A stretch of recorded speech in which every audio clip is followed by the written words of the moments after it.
Dans ma musique, il y a toujours 2 accords. Je ne fais que la musique que je sais faire. Aujourd'hui, la puissance elle est plus dans la recherche de 2 notes avec une guitare acoustique ou un ukulélé qu'avec 3 guitares électriques qui font 2 notes. Mais j'ai l'impression de faire la même chose, quoi.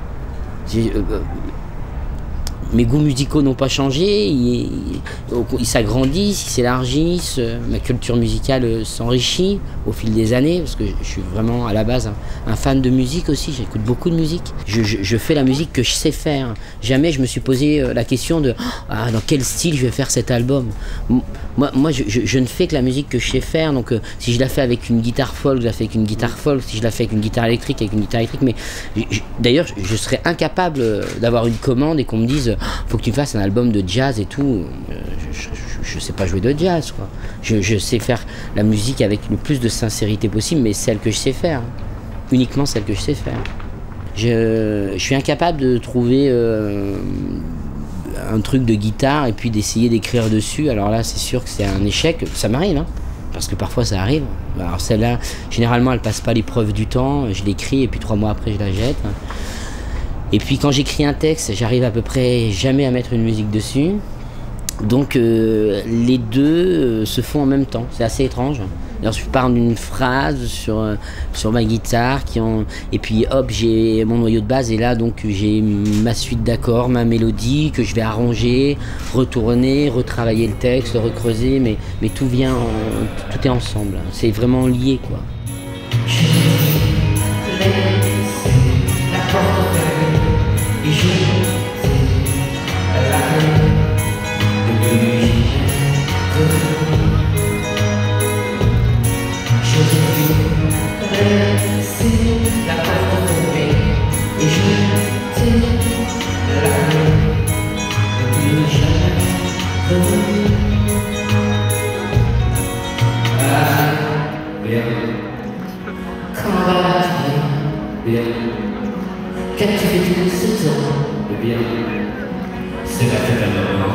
Pour moi, quand on fait un guitare-voix, j'ai pas 36 solutions, c'est-à-dire j'entends l'orchestration et l'harmonie et je me dis que la chanson,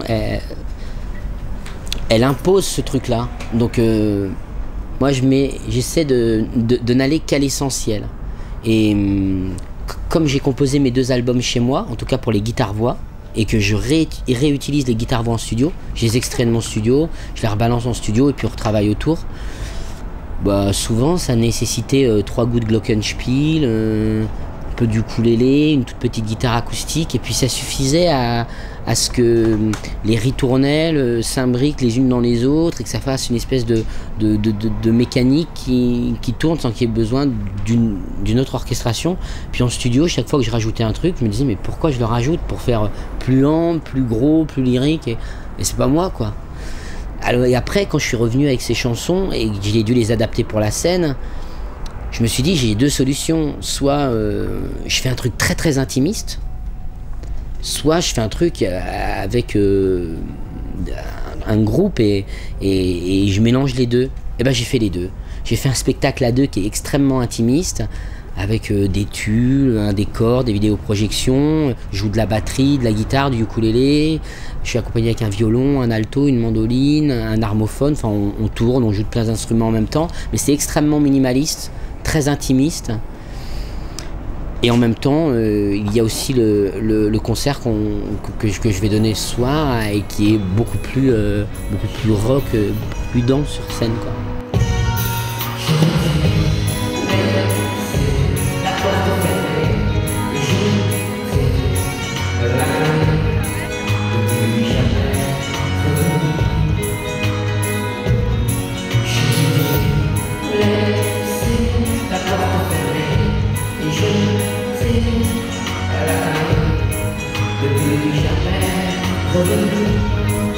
Je suis un homme de passion, la raison m'importe peu. C'est peut-être pour ça que j'aime la vie de tournée, parce que le quotidien, la réalité et tout ça, mais ça m'ennuie, mais vraiment ça m'ennuie. Et ça pourrait paraître très snob de dire ça, mais pas du tout. C'est très... Je peux vous dire que quand je suis dans un appartement et que je dois aller faire mes courses, ou même dans ma maison et tout ça, pour moi, je trouve ça...